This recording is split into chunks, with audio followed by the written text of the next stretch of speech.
Rockford Fosgate, original T2, 15-inch. Came in D4 or D2. I think by this time they had only used, the aluminum version of the coil, which was a 40mm wind height, which is this little beauty, which was also used in the later version of the Power HX2. The original design on the Power HX2 was to use a copper coil, and so that's how you know how old your woofer is they used to use a copper coil. They used aluminum and a softer suspension to compensate for it. I'm going to go ahead, I don't know why they put the silicone all over it, but I have to get that off, solder it off. Yeah, so, but what I do is I grind it here, and I grind it here, and then, okay, good. I put on the original spider spacer. I sometimes will make a version out of the 9.8-inch spider. The size is 9.2, and so this is, they call it 10-inch or 9.8-inch. This is the one from Telos Tumbler. This is 0.65 inches thick. The original is 0.5 inch, half an inch. And so what I did was I prepped that whole area, and then I put CA down, and then I used that, and then I used this one as an adapter. Then we could put, see, because it's a little bit big, and then we can put regular 10-inch on it and stack it up, and then I can put a board on it, and then like some sort of speaker or a magnet, something heavy to do a gravity clamp, because otherwise there's no way to get clamps in there. So this is all set. I went ahead, I'm going to use the original coil. I don't have any of my version, which uses a 60 millimeter wind height. This one is, I think, 45 or even 50 millimeter, which is pretty darn close. Let's measure real quick. I mean, it's the original. That's what the original had. Yep, 50 millimeter. So it's not bad. It's just that this motor is tall enough to accommodate for 60 millimeter, even 70 millimeter. And now that they redid the T2 altogether to be that big, massive 5 kilowatt motor, I actually found the original coil maker in China, and I contacted them and I said, hey, can you do this? And they're like, yeah, it just won't say Rockford on it. And I'm like, that's fine. And so the original is actually going to be made of copper. It's going to be a 2-layer, and we're going to get them in single 1 ohm and single 2 ohm. And they will be 80 millimeter wind height. And then we'll pair them up with at least a 10-inch spider using the TI frame and some other stuff. So, but those are on the way. I got samples coming on those. But for the original is fine. Again, because it uses a 9.2 suspension, it'll have a good, 2-inch excursion that's linear. It'll be plenty nice. And then I'll show you what I do on the modification with the GONZO cone or just Mega Roll to get it to fit into this, and then it's going to end up looking really nice. So we haven't done a build video in a while. Just hang out with me and talk. I was, boy, I tell you what, the comments in the last couple of days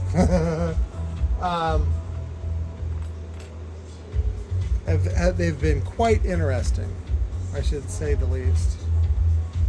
Lots of opinions on really just people not minding their own business. But one of the funnier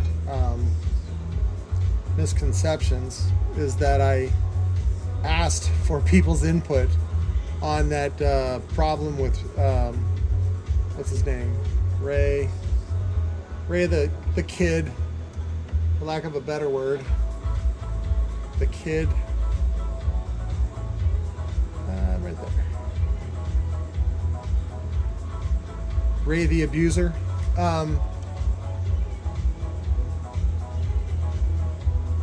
What's funny is people saw him, they saw his emotions and, really genuinely bought that. And, hey, I don't doubt his sincerity. I felt the same way when I burned a woofer. Couldn't afford it. My problem is the follow-up afterwards. But again, I just want him to be. I think it's the best thing for him is really for him to have a loss like that, and then not have some parent or some adult clean up after him. Is this all in the shot? Kinda. But you guys see that? And that's a hard thing for people to hear. And what I said in the follow-up video was that I deal with this problem with Sherry, my wife, daily. She just doesn't take responsibility for her life, man. And you know, it's a lot of, some of it's genetic, some of it is, you know, I mean, if a system works, right? If you know, like this woofer, when it left the factory there in Illinois, it worked great, you know, for the first, whatever, 10 years. And now there's some problems, so. But, it's, I mean, it sounds so, I think, what's the word, boring? I think the word is boring. About how, you know, you say, Patrick, why do you make such a big deal about self-pity? And that's, once I discovered how rampant it is, so even when I say it out loud, people either people don't believe it or they just don't understand how, number one, how prevalent it is, and number two, how powerful it is.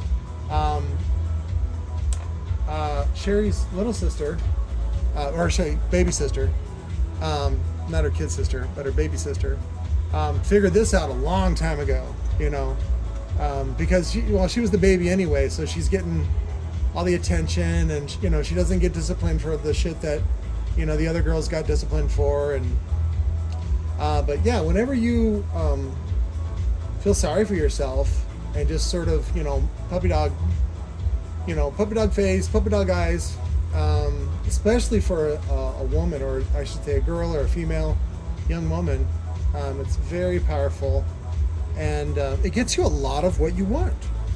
And so the other one, of course, is being cute or hot, however, whatever. So cute is good for everybody, and then if you're a hot young person, you know, that's a whole other story. So when I was a hot young person, I would always attract gay dudes, which I was flattered, but you know, I'm like, sorry, I just suck my own dick. I don't suck other dicks. But no, you know, it's one of those things where it's so ingrained into life, people just don't recognize it. They miss it, and only when you address it and recognize it for what it is, are you able to do anything about it. You're able to address it.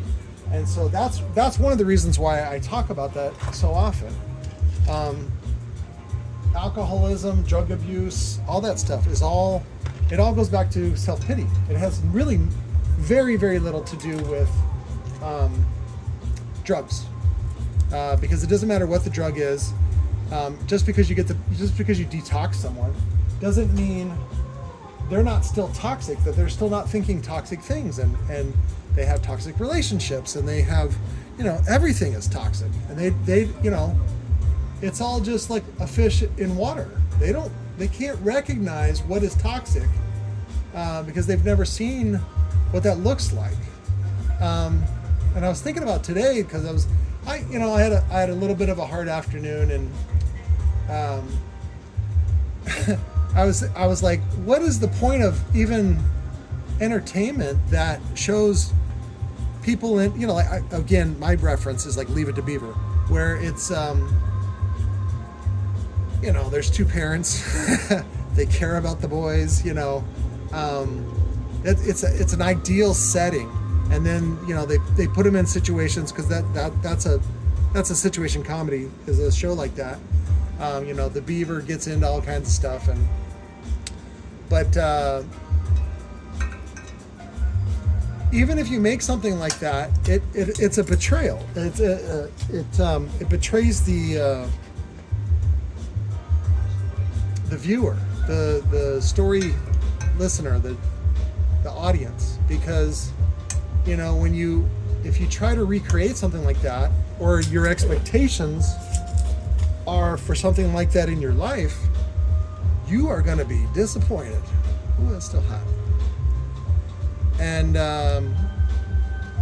so I was a little depressed, and I was like, like, what's the point of even entertainment like that? But then I think about entertainment. Like, I really loved Martin Lawrence and his show Martin, and just, well, especially at the time, how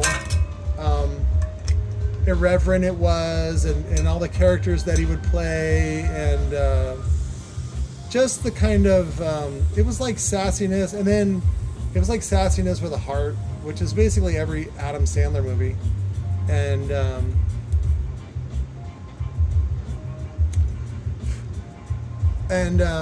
it's a entertainment doesn't have to be a mindless distraction. It can have heart, it can have a moral, it can again, it's how much. So probably the master that is Jim Burrows of Cheers fame, and then later on with Friends fame, speaking of Matthew Perry. But and it's really always having that blend of, yes, this is for yucks, this is for comedy, this is for, whatever, but there has to be some sort of moral or lesson or something. Otherwise, like, what's the point of life even if you're spending all your time doing, like, you can only who was it? Jordan Peterson talked about this, where, he's like, what's your ideal life? And then people say things like, oh, I just want to have a margarita on the beach. And it's like, that's a great ideal, but you don't want to do that every day. And because if you ever tried to do that for more than a week, it's like, if you have any skills and any sort of drive, that will drive you nuts. I got into a little bit of a heated discussion the other day, just thinking about something that the audio legend Curtis Navarro said to me, which was that he went on vacation, and he does that, he lives that kind of life. He's got one of those jobs where he makes plenty of money, and he's got a house, and a very beautiful family, and can do all that stuff. I don't, and I'm into these situations where, like, I'm having to work all the time, and I don't even have any kids. So I can only imagine, how busy I'd be if I had kids. So, but, so anyways, one of the things he said was, like, basically, like, that a vacation is a reward. And I was like, well, like, again, this is just my opinion of myself, which is, I don't feel like I deserve a vacation. I mean, maybe after I flip a big property or something like that and all my bills are paid, like, sure, I would love to, whatever, go to whatever, Flagstaff or something like that. Not, nothing big, certainly not a cruise. And I also just, again, I have difficulty with crowds, with, again, stupid, bossy people. That is a huge deterrent for me. I would even call it a motivator, because it's like, it motivates me to go in the other direction. And then it's so funny, it's like people are like Curtis. Well, Curtis, he gives me a hard time, but he knows I live a different life than he does, and we're both okay with it. But he can understand some of the things that I talk about, because because as a man, he would, I don't know if he would do the same things, but I know that I'm definitely not the normal guy.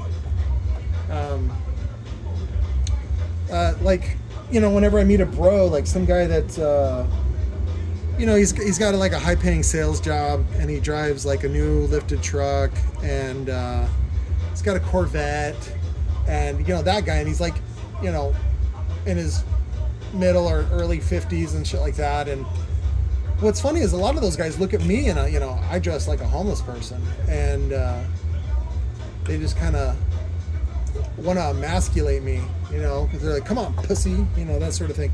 And my dad did the same thing to me when I was a kid. That was very difficult, and I wish he had pulled me aside and just to sort of explain what he was doing. But I think I'm a little retarded, a little autistic, and so I took it at face value. Also, I was traumatized by a lot of the abuse in the home, and I found self-help recovery. One of the first things they talked about was taking people at face value, mostly just so you don't drive yourself crazy trying to figure out what they're actually trying to say. And the other thing is that it also holds them accountable, which is all, that's healthy, boundary having kind of relationships, which most relationships are not like that. They're like super dysfunctional, and people are codependent and they're needy, but what's funny is, then they wonder why things don't work out the way that they want them to. I think these are a little too tight. What do you think? I had my buddy Jesus tell me one time, he's like, they're touching. There we go. I got it. Just wasn't in the socket. So I also like this hardware better because it's stronger than the other stuff, and the other stuff strips out. I threw away the bolts because they suck. So, and then the star washers should hold them in there, and then I still go back and I dot them with the CA. And then you also want to go back and dot that that middle screw. Again, there's not really a manual on how to do this, so you just kind of do what you can, do what you do, hope it works. That philosophy scares the shit out of a lot of normal people, and I've had to embrace it. I saw it. Yeah, I saw videos because they were hot and I was avoiding them.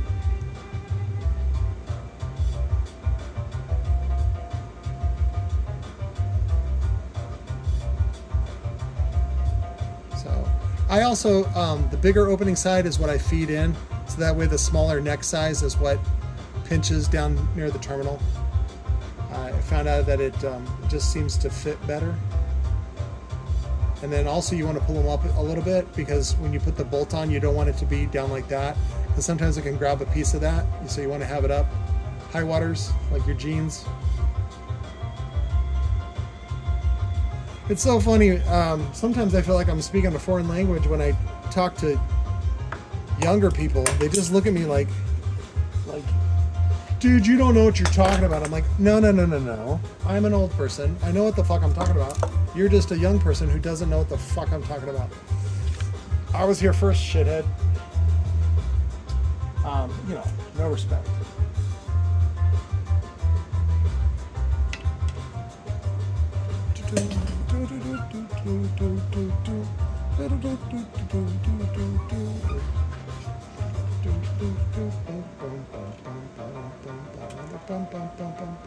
This is a Kaleidoscope jukebox, by the way.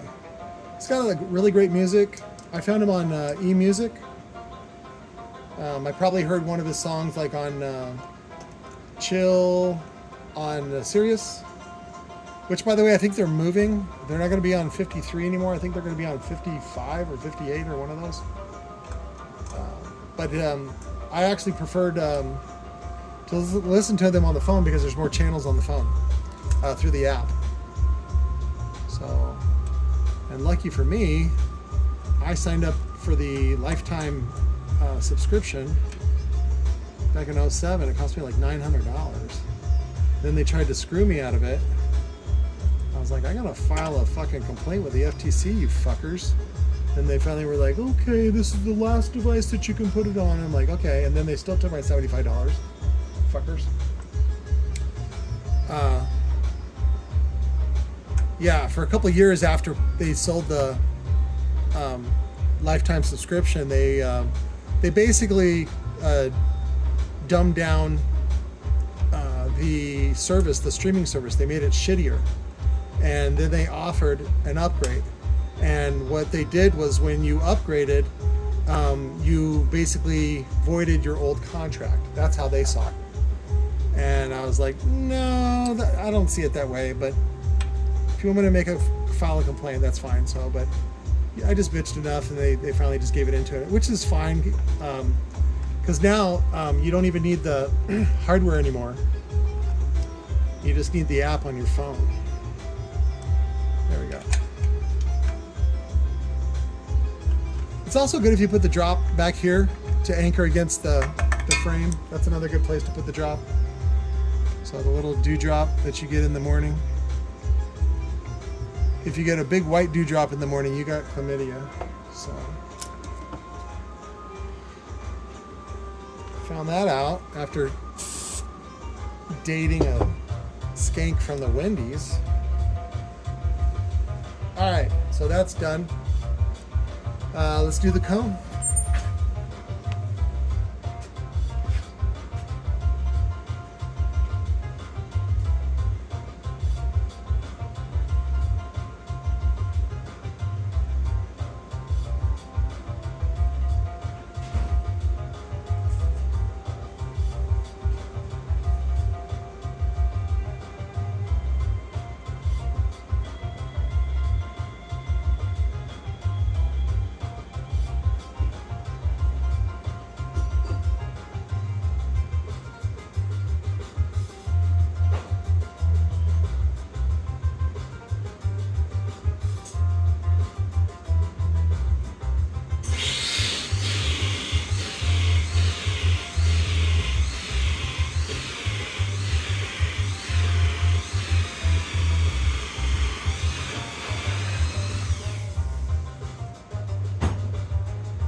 Cone. So there some of the rough butthole. You want to go back and trim it with the dikes. You can feel where it gets solid. And that's where you want to trim it to, which in this case would be about 2 millimeters back. So you can see a little fuzzy there, and it just cleans it up. I have discovered that some guys look at that part of the woofer and they go, hey, and they get sand in their vagina, and even though it doesn't hurt anything, and because of that dipshit, what's his name, Edward something, Showtime Electronics, Ed whatever something, Ed Spark. Anyways, because that dipshit put a bead at the bottom of the cone on the outside where it doesn't belong, people expect it. And that was a very, very popular video at the time because nobody else was making tutorials like that. So, and then if you notice in the Brahma video that he recones, I think that's the same video. He doesn't account for the second gap, by the way. And I remember I made a comment and he just like ignored it. And I was like, oh, this fucking dickhead. Yeah, he's another one of those, hey man, I'm just trying to make a living. You know, again, on the fucking necks of customers, which I'm not a fan of. I wish all this, I just hate, it's not money that I hate, it's the way that people treat it. I wish people would just, I don't know, be nicer, I guess. You gotta be such a dick. Alright, so the hole saw that I use is a standard 4-inch, and it's slightly too large, which is actually kind of a good thing. So it's good that it helps me get over the terminals easier, especially in this case because it uses tabs. However, it's going to leave a little bit of a gap, so you got to use the black yarn to sort of patch that when you go to flow the epoxy. So now on this one, I don't know if you can see it. I can show you this lip. The cone is going to fit. It's overlapping, so we got to trim it. And usually, what you want to do is trim it all the way to the base right there, so you get rid of the notches. You'll still see a little hair of notch, and then sometimes you can line it up with a couple holes just to make it look not so ugly. But again, there's no parts available, so you just have to do your best with what you got. And I learned a lot of that stuff from Ted Turner over there at Speakerworks. He married the boss's daughter, and grew his hair out. But what's his name? Andy over at Chiller City, who I met at the Orion auction, introduced me to Ted, and I became pretty good friends with Ted, so that was nice. And our friendship lasted until he sold me the Speakerworks URL for like $500, and then the rest of the inductors and a bunch of other stuff that was left over from the Speakerworks business, because they had closed the doors and Ted was doing recones at home. And that's why Andy introduced me to him, because Ted was still doing recones at home. And I thought I was helping out by showing up and saying, can you do 50 of these for me? And he's like, sure. And he was doing them for like $50 each. I'd supply all the parts and he would just put them all together. And I was like, I thought it was symbiotic, but Ted found out what I was making, that I was getting these woofers for free out of the dumpster at Diamond Audio.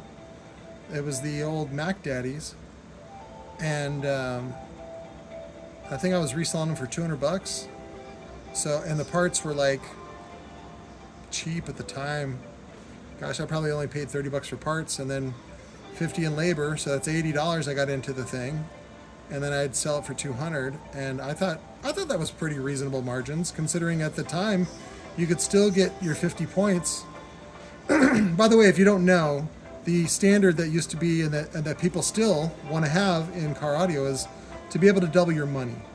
And that's one of the reasons why I liked the blackjack motif for blackjack audio, was that I wanted not only to double your money, but in some cases give you 1.5, which is what you get when you play blackjack and you actually get blackjack with I think it was ace and a face card. So, but what is it, 1.5 odds or something like that. So that's what it should look like. So, and sometimes you can go back and trim it just a little bit more if you think. It really doesn't matter, because what happens is it's going to sit in there like vertical, like this. It's going to plunge, and really the rest of this is just filler, so that cosmetically you don't see it, and then the rest will be this side. Can you see that? Oh, sorry. There we go. This will plunge in there, and it'll be encapsulated with CA at the base and then the side. So it'll have all this surface area to bond to. It's not a lot. It's not as much as a regular surround, but it's enough. And so you just gotta go back and just, when you're done, when you let it sit overnight, because you got to do a gravity clamp. You got to you put the cone in, and then you got to put something on top here just to kind of give it a little pressure to push down into the base of the frame, and not a lot, just a little bit, and just so that it stays in place while the glue dries. And then after that, in the morning, after the glue is cured, then you want to come back and kind of, where you at? You want to come by with your thumb and kind of press along the surround to make sure that it's in place. And if you find someplace that needs touching up, you touch it up. It's really easy. So. Oh, I got my new Costco scissors, or Cutco scissors, by the way. So the ones that I had were from 91, and they were getting a little dull, and we sent them in. I've had them sharpened like, I think 2 or 3 times, and I sent them in for sharpening, and they were like, we're just going to give you new ones. I was like, okay. Right? Don't look a gift horse in the mouth, as the saying goes. So now we're just sort of wiggling the terminals. I don't know if you can see that. Can you see that? Oops, sorry. You're not, can you see that? I think so. So, see? It hides in there. And then you want to press it down, and then this is where you can sort of express it. You want to push out the surround to the edges, and you also want to make sure it's sunk in. You're going around and making sure it looks nice, it's butted up right, it's fitting right. This is where you want to, this is basically a dry fit is what I'm doing. So you're just making sure there's not any problems. And you will have some spaces. It's not an original part, and I just cut this by hand, so it's not going to be perfect, but it's going to be a lot better than anything else that anybody is providing out there. So charge too much, and then you can always give a discount or give something back or something like that. And that's it. So then what I'm going to do is, let's see, let me show you. I do the terminals first. So the terminals are a little bit too long, so I'm going to trim them here, cut that, and then what I like to do is fold it either to the side or down, and then that whole area gets encapsulated with epoxy. And then I let it cure overnight, and then like this, see this gap? This is the same if there's like air holes or vents, because earlier I was doing the JL coils, and they got these stupid vents. They don't do anything. Just stop doing them. What you do is you put some blue tape on the inside of that, and what that does is it just sets up a little dam, like when you're doing a concrete form, and so it lets the epoxy set, and then you can pull it off. It doesn't matter if the tape comes off or not, because it's not a big deal. So, but that's what I'm going to do is put some blue tape on the inside of that, and then you put about like a centimeter of epoxy in there, enough to cover up the leads, and look good in case somebody opens it up and looks, years later, and they want to judge your work. Because that's all I did when I got all the Rockford speakers. Because you look at someone's work that is a professional, that is trained, that this is all they do all day long for 8 hours, and if it's shitty, you're like, oh. So, you're like, this was par work for Rockford Fosgate. And it makes you look a lot different at companies. And how much of it is branding, how much of it is marketing, how much of it is, bullshit. So, but anyways, we'll do the epoxy, and then I think I let that set, and then I come back either the next day or whenever it sets, like 2 hours later, because it's been curing slowly due to the cooler weather. And then what I do is I flip this up like this, flip it up all the way around, and then I lay down my bead all the way around, and then that's when you squish it, and then what you want to do is follow up and go back and mop. Sometimes I'll take a paper towel like this, and I just tear off little pieces, and then I don't even have time to throw them in the garbage. Just throw them on the ground, and just use it like toilet paper, and you just want to mop up wherever there's any spillage, and then when you have it nice and seated and everything looks good, that's when you want to come back with your accelerator, and then you just spin and then give it a spritz, and then if you can, turn it on the fan and then just let it sit overnight. So that's it for that. But I'll just end this video. This was good. This was a little 30-minute preview for that. And then what I do at this point, or when I get to when it's epoxied and it's down, I'll pull the shims, I'll test it. If it passed testing, then I let the user know. I say, hey, it passed testing. We can do TSPs at that point, and I can give them the TSPs and any sort of box requirement or coaching or anything like that. And then I do an inner cap with epoxy, and then I give them choices for their outer cap. A lot of the things that's been very popular lately with this cone is the 180 millimeter glossy carbon fiber, and I have a bunch of them. I do, of course, want to invest in more, but just remember that every time I order a batch of dust caps like this, these fancy ones like this, it's $1,000. Okay, so it's not cheap. The margins are good, but again, China wants you to buy, whatever the MOQ is. So, but a lot of people like that look. Again, I'm not here to judge. It's whatever you want, and Scar doesn't provide that. Rockford Fosgate doesn't provide that. The only people that provide that is basically PSI. and he's super busy. Corey Dean just provides recone kits. He doesn't really provide full builds, but whatever. I get annoyed with him. I get it. It's like one of those guys that's good at one thing, and then he thinks he's good at everything because he's got a motorcycle and what did I go through? Corvette, lifted truck, sleeve of tattoos, jumps fences in Crocs. It's that guy Davin that I was dealing with.